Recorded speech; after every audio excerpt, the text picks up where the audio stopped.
Constitutionalism entails implementation that succeeds in reflecting the desires and aspirations of the people.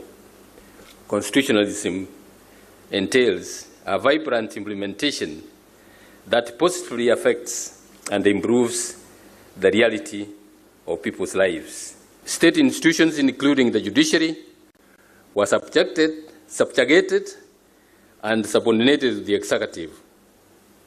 This involves the stripping of security of tenure for judges and the total control of important structures such as the Judicial Service Commission.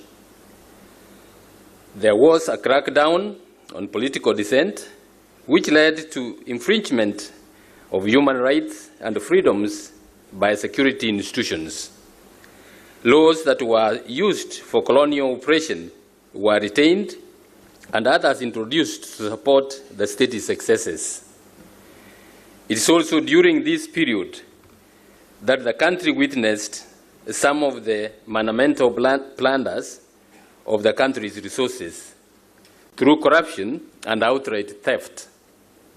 We all recall the Kenren fertilizer factory and the Goldenberg scandals.